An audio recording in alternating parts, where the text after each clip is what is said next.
Our guest today is Gary Garth. Now, Gary, it's when we first spoke and heard that you were the author of the book, The Zero to 100 Million Sales Blueprint, I was a little skeptical, but Gary was nice enough to send me the actual book.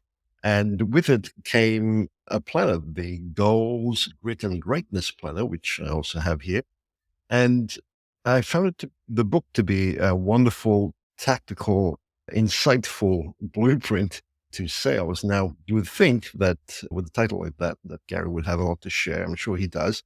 But since I was feeling a bit skeptical, I went to do a little bit of research. And what's interesting is that I came across a survey conducted across sales organizations, and some of the challenges that they encountered in developing a blueprint or playbook included the fact that they were hard to create, they were hard to update, and they had way too much content.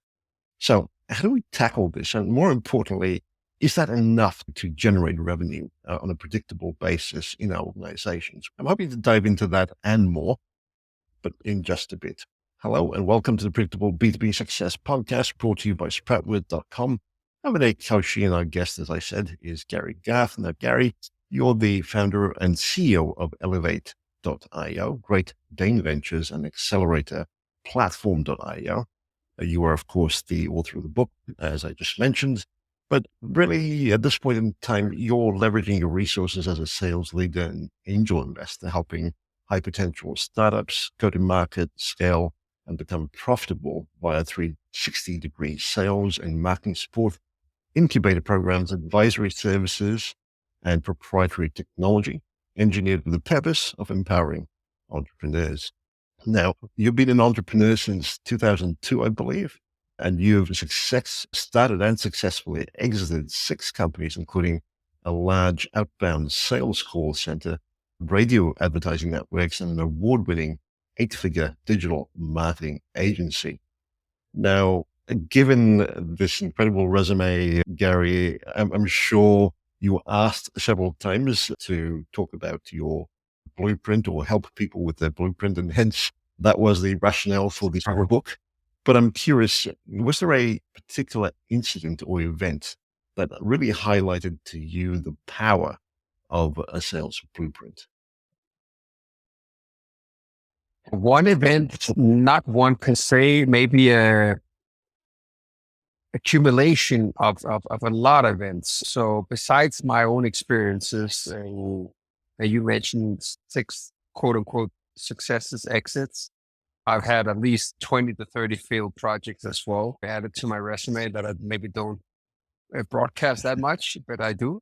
And combining all those experiences and then also nearly spending 10 years as one of the largest Google and Microsoft resellers, I had basically a 3-year stretch where I not only worked very closely with Google's Microsoft channel sales team, I basically enabled other marketing agencies to resell their products. I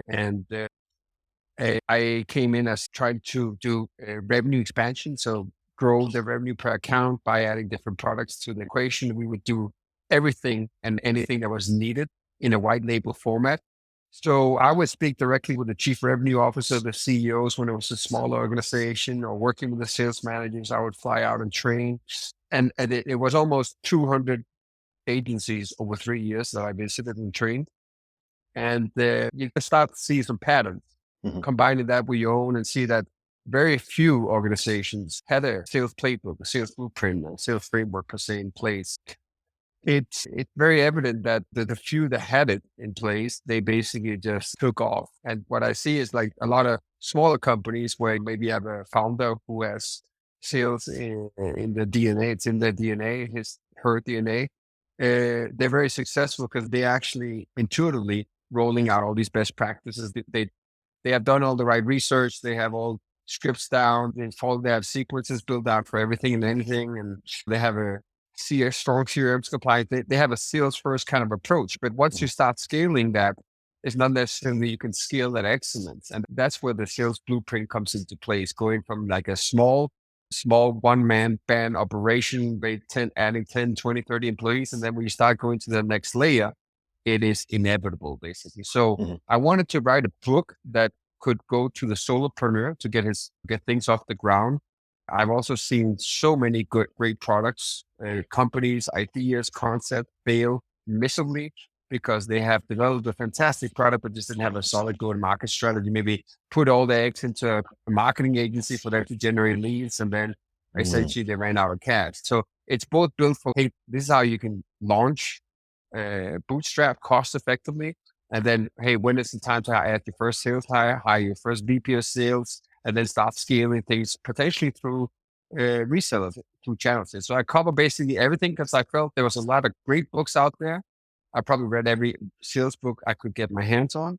And we could have a whole podcast about all the great books I would recommend. But there was another book out there that basically said, okay, if you want like everything that you need in one, and that's why it's 400 pages, then you can go to this as a resource. So I always tell readers, like, you can just pick a chapter. Doesn't have to be in a chronological order of what you need, and then just take that one chapter and apply it to your business, right? certainly. And I'm also curious, what would you say, given your journey to date, is your personal area of strength?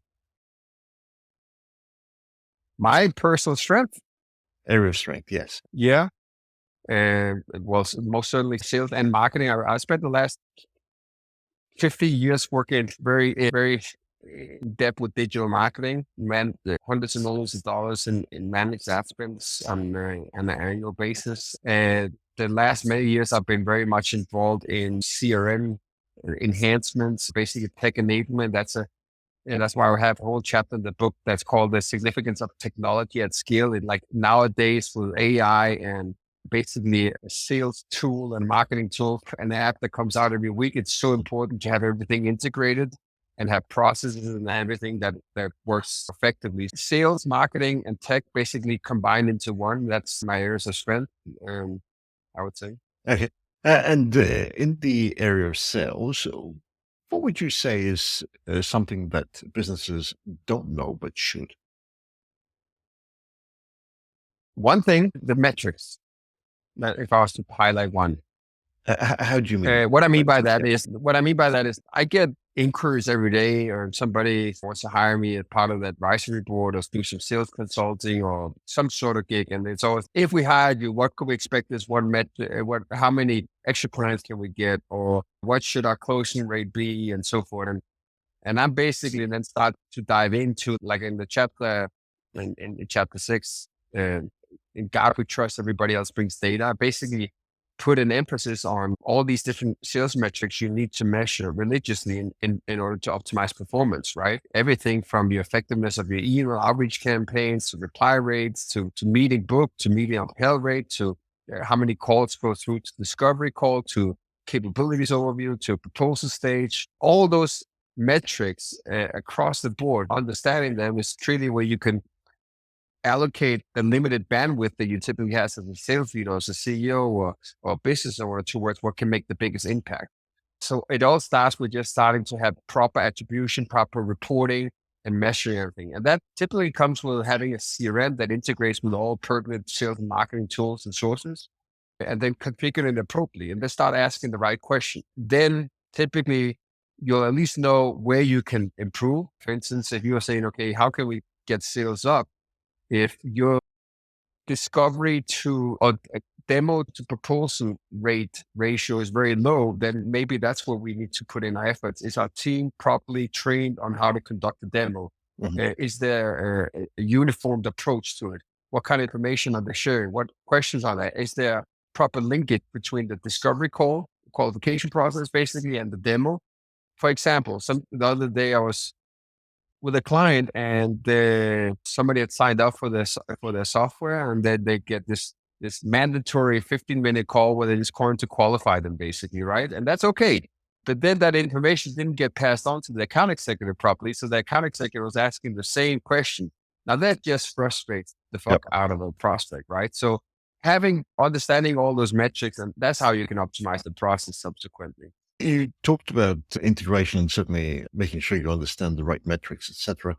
I'm curious though, is there perhaps a more fundamental issue in the way sales and marketing are aligned and perhaps the level of integration between the two? That's probably the biggest area of opportunity if I see across the companies I work with is basically sales and marketing misaligned. It's like these two siloed teams with their own metrics and their own view on what good looks like. And I have a chapter on that in the book as well. There's a popularized concept. I'm sure you've heard about it before. It's called marketing, right? And there's a lot of different things you can do to enhance that collaboration, whether it's sitting teams in the same room, right? Mhm. Having weekly meetings, not just at a CMO, CSO, or sales, VP of sales level, but even like having an account executive sit in a meeting and somebody from the engineering team or the product fulfillment and then start working in collaboration so that you fully understand what is the pain points that sales is experiencing and how are we messaging, how are we packaging our solutions up, how are we marketing it? Is there some intel from the sales process that is valuable for marketing to know? A lot of things just all of a sudden come to surface. The obvious, sometimes the expression, you can't see the forest for bare Mhm. trees. That is typically the case. Just putting Mm. people in the same room that it becomes obvious. Like a very good example is one of our clients, a very large advertiser. They spend nearly 3 million a month on Google Ads, just to give it some perspective, right? Close to 40 million a year just running ads on one platform alone. And our client, basically what he does, he prints out like all the search queries, for instance, and then he gives it to his sales team so that they're reviewing basically all, because they do a lot of broader, uh, we do a lot like broader targeting keywords, like with phrase match, stuff like that. So it picks up a lot of synonyms and maybe not always. So they go through that whole list on a weekly basis and just start scratching out what's not relevant. That's very much in the trenches Mhm. collaboration, but that's an extreme example of what, a large organization that really is crushing it goes to that extreme of making sure that Wow. sales knows what's going on. And then they come back with feedback and say, we really this particular insurance type or people from this state have these pain points. Can we try to incorporate that into the ad copy or create separate landing pages just for that specific issue? That's just one example. Just getting people in the same room and Mhm. aligning metrics for those two departments can do wonders. With this idea of marketing, advertising certainly plays a big role, as does the whole content creation side of things, the SEO side of things. But I'm just curious, given the way things are evolving today, would you say that Mhm. hiring the right people is critical? I think we all know that, but perhaps there should be a trend towards hiring people who are willing to invest in their personal brands, which are very closely aligned to the overall objectives of the organization.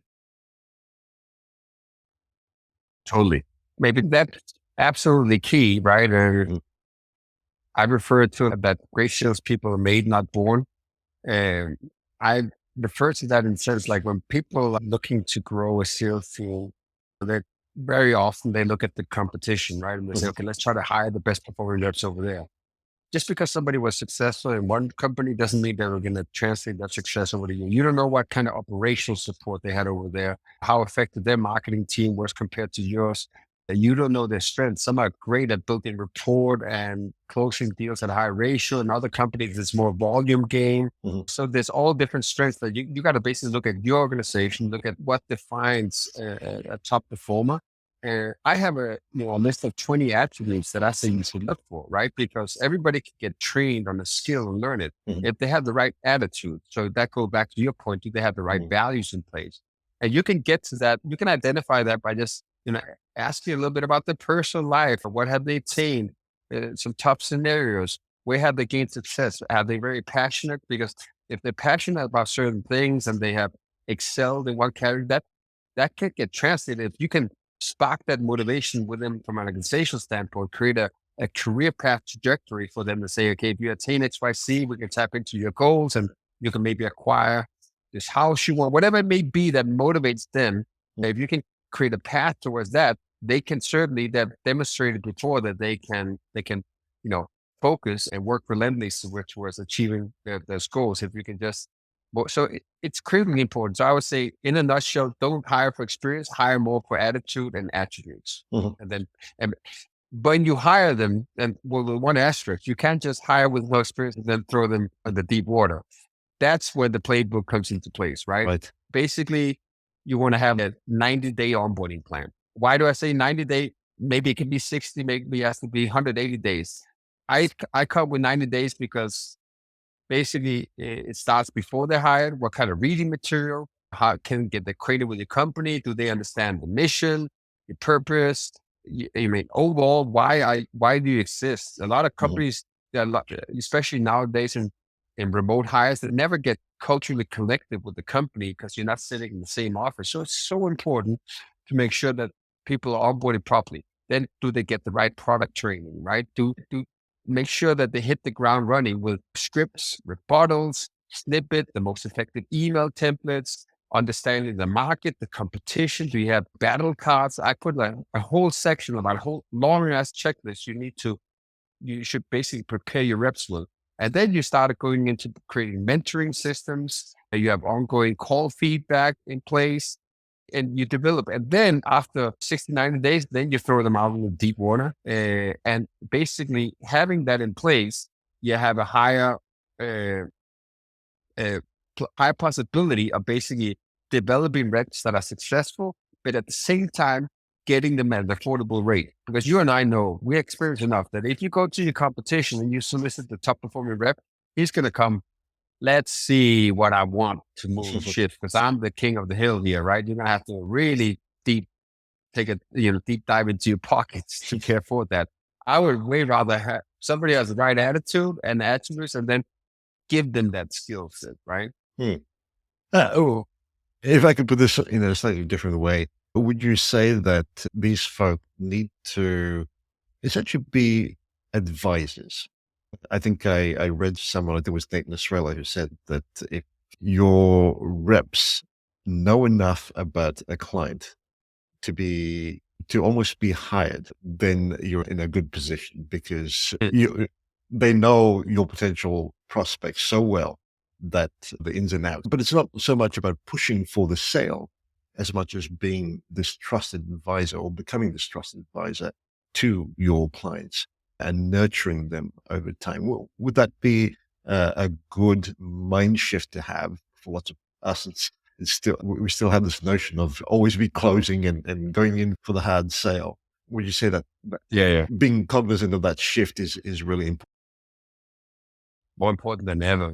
It's non-negotiable. That's the only route moving forward. If you're in Right. B2B, tech, SaaS, sales, and so forth, that's why it's so important to verticalize, understanding the total addressable market, your ideal customer profile, and not just like this high level fluffy stuff, but really taking a deep dive into it. That's for me. And then prepping the sales team with all that research. That's that marketing and Mhm. sales alignment because what you want is that your buyers purchase now when they feel that, okay, these guys, they get me. They understand my pain points in Mhm. detail and they know what I'm looking for. They can quickly summarize it.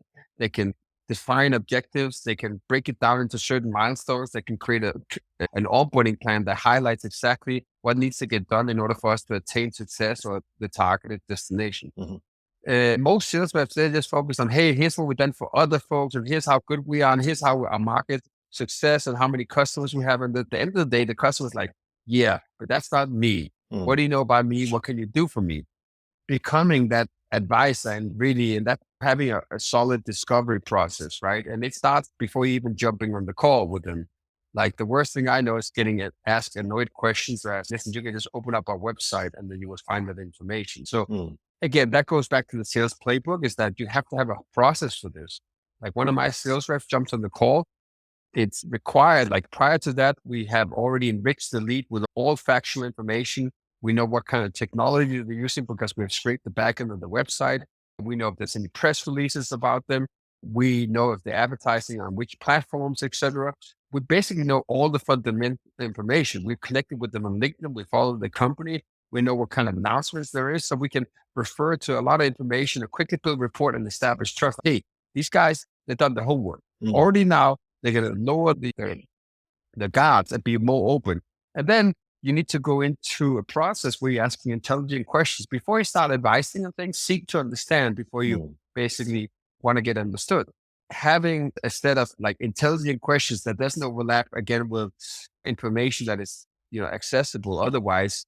And then also explaining and not just going into a process where I get this a lot too, that sorry for going on the rant, but basically I feel like, hey, I'm going into interrogation here. Is this the FBI? What's going on? Basically like 50 questions I need to ask. No, are you the right company for me? Let's establish. So if you have a process where you can go in and ask the right questions and also expand. The reason for me asking this is because we've seen in such markets with other clients that when they have these certain conditions, circumstances, they get the desired outcome. Does that come into play with you? Now, that's an intelligent question that they will open up because they understand the objective, they understand the reasoning for it, and they understand that, hey, this guy gets me. Now, that's where you go from discovery to capability, discovery to solutions overview at a high rate. And that's something that most companies fail on. So when I get hired, come in as a consultant, or we work on creating a playbook, it's basically these fundamental things where a lot of organizations, sales, they just wing it and say, you go with, here's a hot lead and we trust you do what you do best.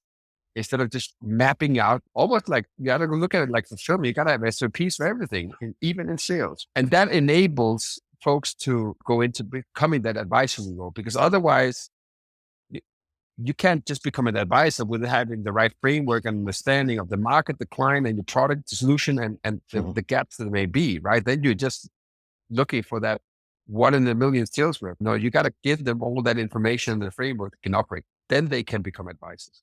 Certainly. Obviously, that's a key part along with the sales blueprint. But I'm curious, could you walk us through the key components of an effective demand generation strategy, and that would lead to predictable growth? Yes. So it's so fast evolving, right? The reason I'm saying this is, what's his name? Amosi, the guy, 100 million leads, that just published a book, Everybody and Their Mother, is basically talking about all this cold outreach and warm introductions and so forth. A lot of folks think they can just hire for some sales enablement platform. They acquire some lead database with emails and then plug it in, and then they create a sequence of 8, 10 emails and calls, and boom, leads is going to flow in. Oh, listen, this has been going on for a lot of time. Response rates per email is lower than ever.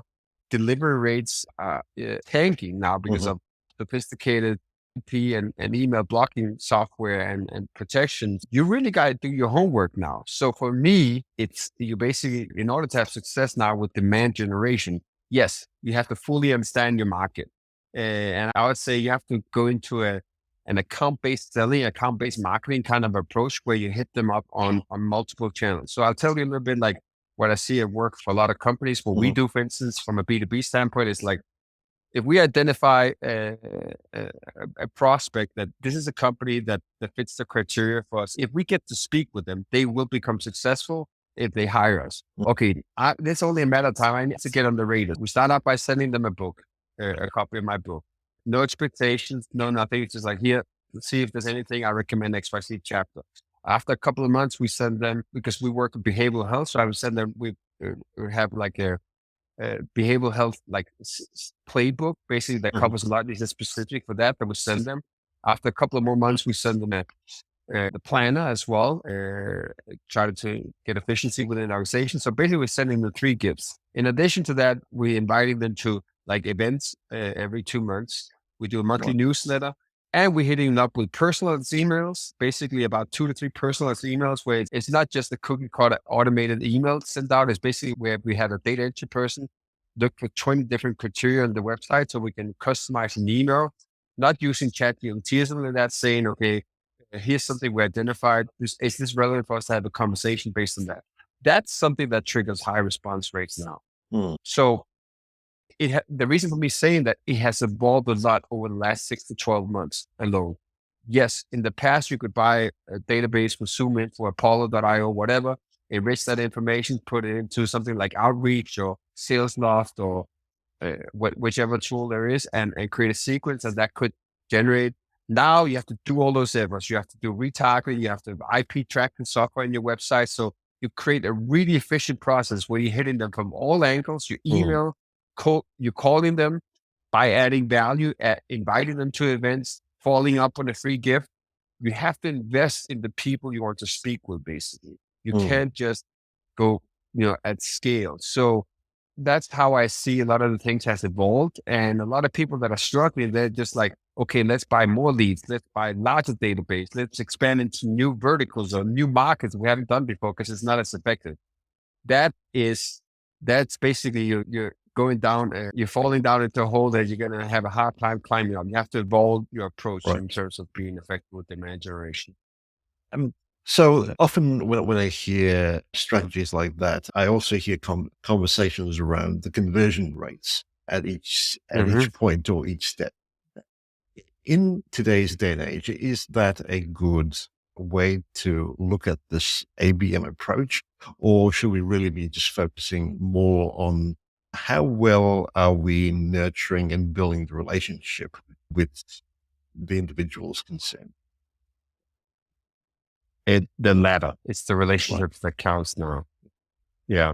And that's where, to your point about having, I would rather have a small Navy SEAL like sales team Mhm. of professionals that I've developed.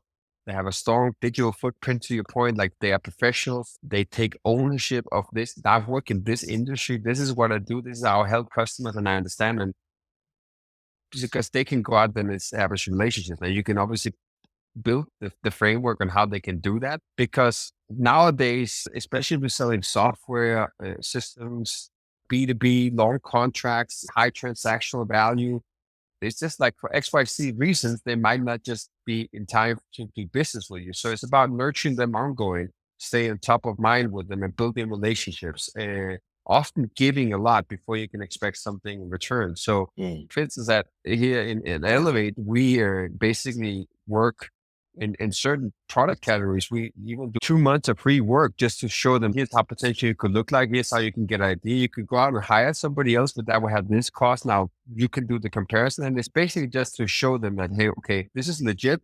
They deliver, they do it on time, they do it as projected. So if I were to work with them, here's the expected ROI, or here's what I can Mm. expect. So you have to go through those extra measures in terms of building relationships. And no matter what, as I see it, once you start building healthy relationships, you're adding value, even though they don't end up as a client, you will have built a lot of goodwill. Mhm. They end up referring you very often. That is way more important to just look at conversion rates, which is a short-term market, a short-term company that's Sure. looking that way. Nowadays, it's all about brand and relationships. I'm also curious, given what we've talked about and from your experience, what would you say are the most common distractions that companies should remove to better focus on their specific goals when it comes to demand generation in particular? Yes. There's always a new shiny object, right? There's always a new platform that's getting released. There's also always a new tool. Okay. So everybody's quick to jump on the next hack, so to speak. What's important is that you get the fundamentals right. Mm.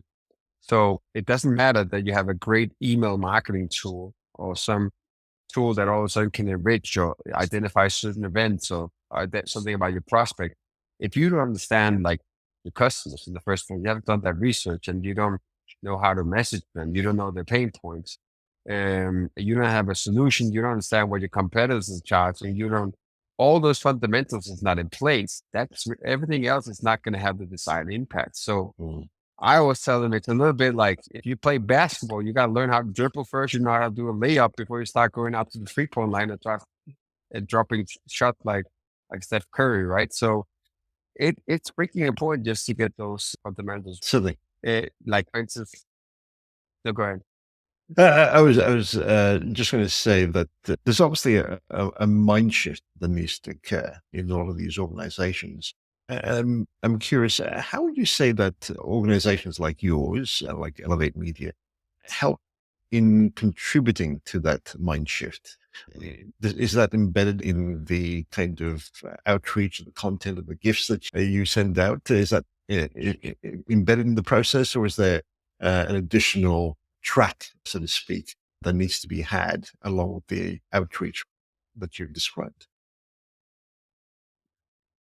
I don't think there's necessarily a silver bullet per se, but I think nowadays there's just increased competition higher than ever before. There's a globalization. Mhm. You can hire, you can outsource cheap labor everywhere, so forth. You gotta you get your shit together as a market, as a company, as a brand in order to gain market share, grow, and become effective at sales. Like for instance, here at Elevate, so I again ran a large marketing agency with hundreds of millions of dollars before, and I took a lot of those learnings to apply a new solution, what I felt was important. For instance, when we work with customers, it's not just about the demand generation. We set it up. We understand, okay, here's the desired cost per lead. With these expected conversion rates, is the cost per patient per client that you can attain. What's the lifetime value of that? So we can understand and hit the right buttons and scaling them. But all of that doesn't matter if leads are falling through the cracks. So that's why we focus a lot on, okay,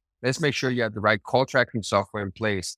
And let's make sure that it's integrated properly with your CRM. And when they're receiving calls, do they have the right follow-up, sales follow-up process and so forth subsequently, so that you get the high conversion rates. At the same time, the third tier of our product is basically sales enablement. Again, you can generate all the calls and leads in the world, and you can have the right systems in place, but if your reps are not handling calls at a consistent basis, everybody just going with the flow and taking their own individual approach to sales calls, you're never going to have consistency or predictability in performance. So for me, that's where the third layer comes. So our 360-degree solutions, basically that we work on lead generation, the tech, and the sales to Right. make sure that all three components are in place. So whether you hire a company to do that or whether you do that in-house, that's the three things that you got to get down to the T. And obviously there's a lot of underlying factors under Mhm. each of those three subcategories, but that's what needs to be properly structured in order to grow. Mhm. And then obviously your customer success teams, your account managers and so forth. And again, I learned this, like I call this the low hanging fruit in my book. It's just a lot of companies just focus on new acquisitions, right? But Mhm. retaining customers, right? That's the fastest Yes. way to grow, right? Yeah. There's the study by Harvard Business Review that said you can increase your profitability between, what is it, 25 and 95% by just improving your customer retention rate by 5%. Mhm. And then at the same time, you also see customer satisfaction levels in the B2B sector versus B2C. You look at metrics at the effectiveness of cross sales and upsells. So all that really stems into, okay, when sales is done with it, how is the transition, the handoff to product fulfillment, the CSM team? Then off subsequently, how are they following up? Is the account executive stay involved and do they check in on a quarterly basis? We have a quarterly business review Mhm. where you're focusing on, hey, put a let's look at how far we come since you came on board. Let's just reset expectations because we worked with you a year ago. You had these goals and you constantly got to be evolving the relationship. That's what a lot of companies forget when they hire somebody to do the job. They forgot all the successes. They're like, what are you doing for me now? So you constantly Mhm. got to innovate and renovate. So if you get all those different components, you can retain at a high level, you're growing, and you can use that intelligence to enhance your demand gen and new customer acquisitions. Now you're really getting your growth on steroids, so to speak. Listening to you, I would say that empathy is perhaps an underlying factor in all that you do. And I'm curious, who or what would you say has influenced you the most in regards to building your empathetic potential? Yes. If you read my book, anyone else out there, you'll see that when I started out my career, I was all about the money and hustling and making a lot of money like at the gate. And I was fortunate to be very good at it. And this, as time evolved, I just got way more purpose driven. That's why I elevate when we always work with behavioral health. It's because it's very near to me. I generally want to help people, right? On my end, I had a very close friend who died from addictions, from overdoses, and I was like, "How can I help this?" And then learned, for instance, that there was 23 million Americans that suffer from addictions and they're struggling, and only 10% of those 23 million actually got treatment. So I was like, "Wait a minute, there's all these treatment centers, and they don't have enough clients, but there's all these people, and only 10% of those people are getting there's a disconnect here." So I thought, okay, Mhm. I got to create a solution so I can make sure that these guys they are empowered to help the people. So for me, it's because it's dear to me, and then I'm able to translate that. So I think that's where it comes from. It comes out of a personal situation, a challenge, or something that you have overcome. So for me, it's just more than in making money. Now it's basically about helping people. And I think any entrepreneur who comes from a position of we're here to help or solve a problem, is way more effective than, hey, we're just here to cut costs and do something else. And that's obviously not something you just grab from a tree and say, okay, we're going to pivot our company, but it's something to consider because the whole organization moves strongly behind it. My team here is basically working around the clock 24/7. It's not because I'm paying them extra salaries, because they love the mission. They feel connected to it and they see us helping people, how that makes a difference. Brilliant. And I'm certainly bought into this whole idea of being purpose driven. I've seen what it does, and I'm sure it does for you as well. In the book, you talk about referrals and say that there's a 70% higher lead conversion than regular leads, with 70% higher with referrals. I'm curious, a lot of people struggle with the idea of predictably gaining referrals. When I talk to most people, they say, oh, we just focus on doing a good job, and then word of mouth kicks in, they refer, we get leads that way, and that's how we go about doing business. I'm curious, would you recommend to businesses to have a more structured approach? And is there a way that you would use to capture your clients' stories? And I'm saying what I'm saying because I'm not referring to case studies, which can be very formulaic and written from the perspective of the company, but actually capturing the customer's story to help with referrals.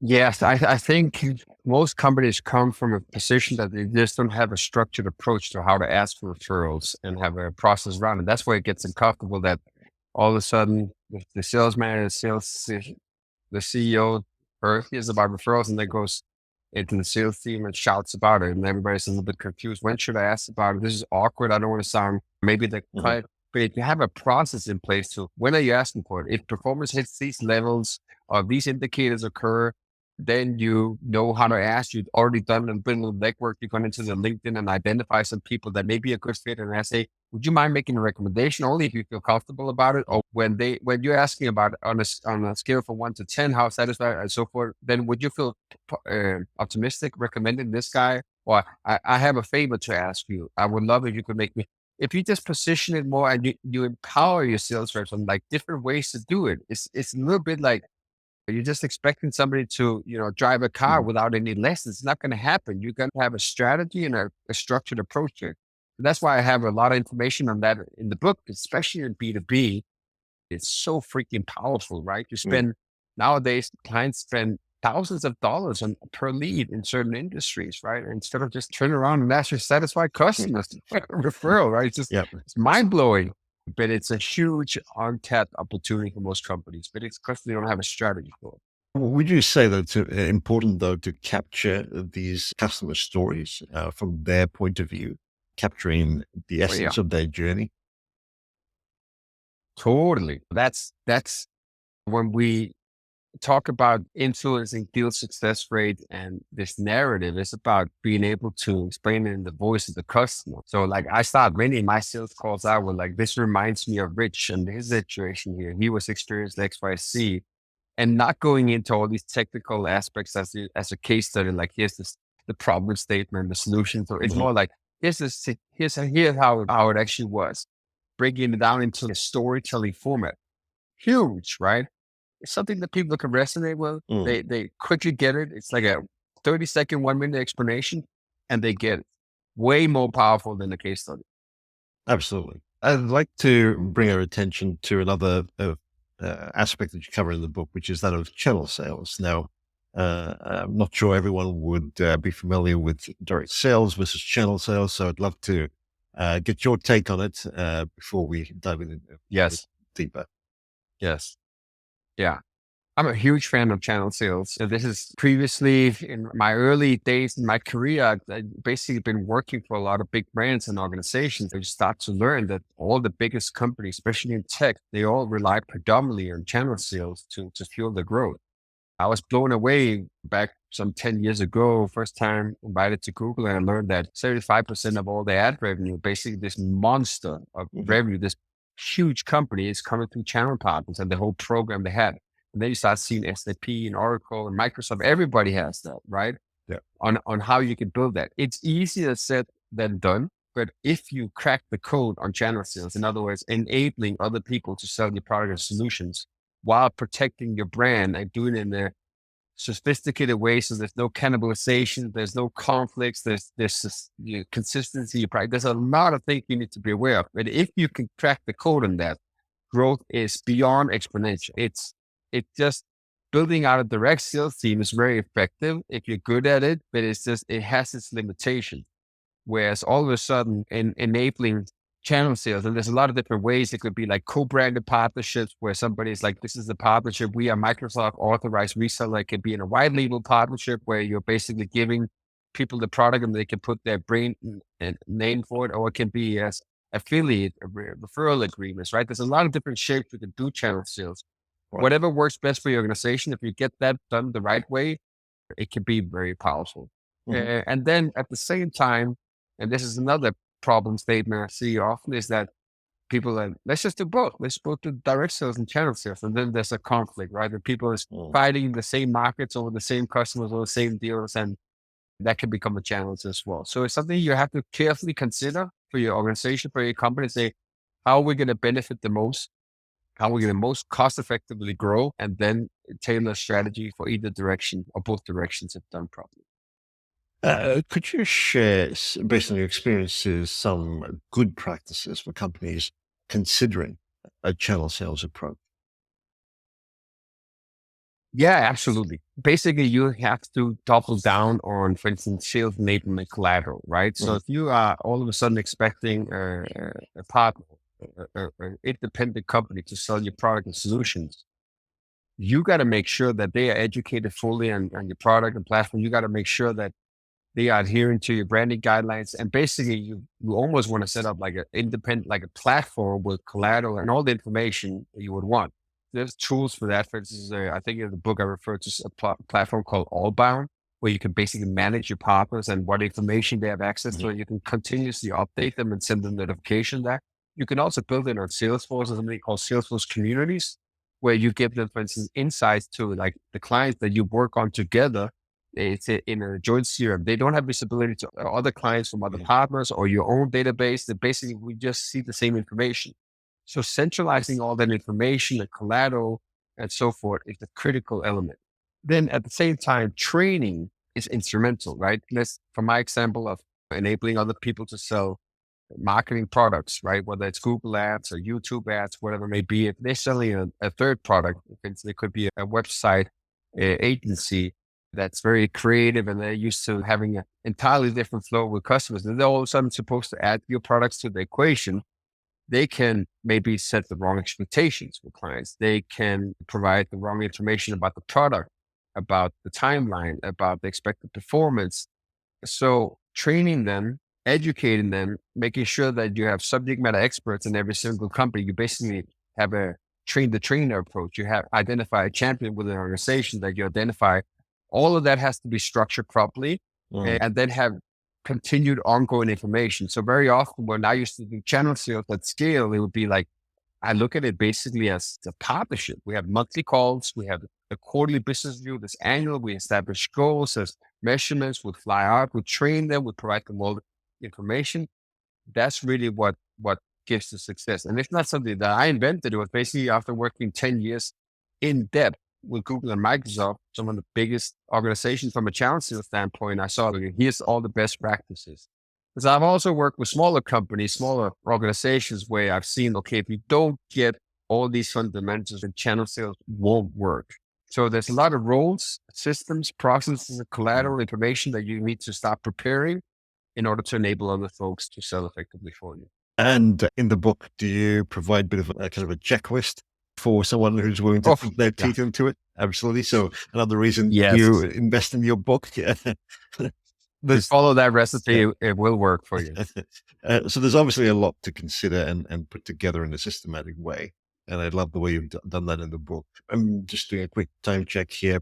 There's obviously a lot more we could potentially discuss, but to look towards wrapping up, Gary, the book is really quite comprehensive, but In your experience, in terms of not just setting up a sales blueprint, but demand generation as a broader umbrella, so to speak, do you find that there are perhaps a couple of areas that tend to be overlooked or do not get talked about very much?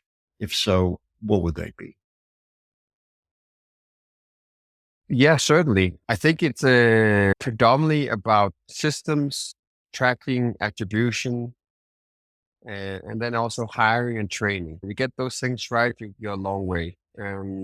Again, the hiring and training, you touched upon that early Mhm. on in this conversation. Very difficult to get right. There's probably a million books out there that talks about hire slow, fire fast, and that's damn difficult, right? Mhm. The right way, you have come a long way then in terms of attaining success. And that's I'm just oversimplifying it. There's 2, 3 chapters on just how to do that, how to create Mhm. those plans, and what kind of things you should consider, checklists, etc. Then subsequently is again, as we mentioned about measuring and creating systems for everything. And I say that because literally 9 out of 10 companies that I speak with, when I go into, okay, thank you so much for contacting us, whatever, what triggered you to have this conversation with us today is what do you want to learn about? Start asking questions like for every 10 phone calls you get, how many of those turn into a customer? What's the average deal length before your initial conversation to them closing? Okay, how many of those customers are you able to upsell, cross-sell? What's lifetime value? 9 out of 10 don't have answers to those kind of questions. So unless you can start measuring that, you will never be able to optimize your sales plan or sales efforts, so to speak. So that is like I would say that the key takeaways. Obviously, there's setting up your sales operations. I have a whole chapter on that, how to create the right systems and have a sales ops team or revenue ops Mhm. team nowadays. It's often labeled how to get that done effectively. There's also a whole chapter on demand generation, sending the right message to the right people at the right time and how you build your lead inventory, lead depository and how you enrich that information, which tools to use to enrich that, how to create sales and marketing alignment, so to speak. It touches upon a lot of different topics. But if I was to hone in on a few things, again, back Mhm. to the fundamentals, if you get those things right, you will become successful. You're almost 80% there. The rest of it is nice to have. That's what's going to make you like a fastest growing company. The rest will make you highly successful and profitable. So, with attribution, should we be overly concerned with leads or inquiries that come in that cannot be necessarily attributed to an immediate action that we took with a particular client, simply because it might have been through a conversation that they had with a client of yours, not necessarily a particular interaction, or maybe there was a mention of your company at an event. Those things are a little bit hard to Mhm. attribute to words, but there are some folk who really get into a bit of a tizzy, if I could put it that way, about trying to attain Yeah. 100% attribution. What would be your advice in that regard? Yes. Very good question. Let me put it out there. If anybody's scratching their head and saying, yes, okay, they're waiting for the right answer here, there is no perfect Mhm. attribution out there. It does not exist. And I work with a lot of companies, spoke with a lot of smart people. You cannot get 100% perfect. It's multi-device, multi-location. It's a long sales cycle. It's impossible. The best thing I can refer to, again, I'll give you an example to make it Mhm. more simple to understand. Like we work with addiction treatment centers, for instance. And I'll give you an example. We work with a client, they have a business development team. So they would have a team of 4 or 5 reps, BDRs. They're calling hospitals, they're calling psychiatrists, psychologists, they're calling jails, even everything that can be referral sources for the addiction treatment center. They're making agreements with insurance companies, so forth. So they're out there planting the seeds, speaking with doctors, professionals, and across the board, right? And at the same time, we're doing a lot of PR for them. They're getting featured in a lot of publications, so forth. So when you're doing, for instance, SEO or Google Ads for them, that's just the last stage of the process, right? Just because we capture the information, that stage where 97% of people then go to Google or search engine to search the factual information or to do a little bit of research before they hit them up and contact them. Just because you capture in that stage doesn't mean you get the credit. So what we do Mhm. in those kind of scenarios is like, depending on the campaigns we're targeting in certain states as geos, based on those efforts, first and foremost, we make sure that the marketing platform is aligned with the sales CRM, that everything is aligned. that we have all the different marketing channels, all the campaigns are integrated into one dashboard, right? Because Mm, then now all of a sudden you can start to see the overlap, the correlation. And then furthermore, we would do like an estimated shared distribution of the performance. So we land a client in this one sector where we know these joint efforts are doing, we're going to give a shared distribution to these three different channels. So now there's not an internal conflict where one is saying, yeah, but it's because of me and they're getting all the credit over here. Now all of a sudden we're putting on the same hat and we're looking at each other and saying, okay, this is good. And now we have the same, especially if you like shared bonuses, team mm, bonuses, shared goals with now all of a sudden you'll see people start getting really creative. Hey, how can I help you get better at your job? Here's some insights I have, right? That's incredibly powerful if you mm. start getting that collaboration, especially if sales and marketing with internal teams like business development and market and the admissions team versus market, getting that those synergies. And Yep. it's not just a one-to-one kind of effect. It really multiplies. Brilliant. I'm curious, what would you say has been the biggest driver of growth in the past year for your company? I would say building relationships to your point earlier, right? Right. So, man, I sent about 3,000 books out and 5,000 planners Wow. in the last 12 months. That's a significant investment, but a lot of them a lot of them probably throw it in the garbage can. What do I know? But a huge percentage say, thank you, Gary. That's a nice gesture. Mm, A lot of them come back and sign up. A lot of them recommend us coming from a state of adding value, giving, and genuinely just that's the helped us the most. I would say from a growth strategy instead of just going in and pitching hard, so to speak. mm. I'll ask you this as well. If you were listening to this episode, what would you say would be your top takeaway? That's a good question. This is not your first rodeo, eh? I'll go back to the title. You referred to blueprint several times, but it's Mm, more about okay, take a step back and put sales first, and then say, okay, let me just instead of just focusing on evolving my product and my marketing plan or hiring a marketing agency, let's steer my focus over towards the sales department and try to and then go ahead and say, okay, what is the process for when this happens? Start asking a process, asking the question for a process for every single scenario. And the best thing you can do if you want a one takeaway is go and say, okay, map out your entire customer journey. Because if you map everything out, first of all, most folks can't do it. Once you map it out, then you can start identifying the metrics and all the different touch points. mm. And you'll start to say, do we have a process for that? It's the best practices. What is this guy doing that's highly effective here? And the plug in that a lot of information comes from asking that question. And thank you for sharing that. If listeners are curious, want Absolutely. to find out more or connect with you, where would you recommend that they head to? And I'm assuming your book is available on Amazon and other major retailers. Is that correct as That's well? correct. Yes. Amazon, Barnes and Noble, etc. You can also go to my personal website, garygarth.com, or my company website, elevate.io. That's ELEB8 as in the background.io. You can hit me up on LinkedIn, on Instagram. I'm very active on all platforms. You write me with a question, anything, or it's me answering. So Terrific. We'll include links to that in the show notes.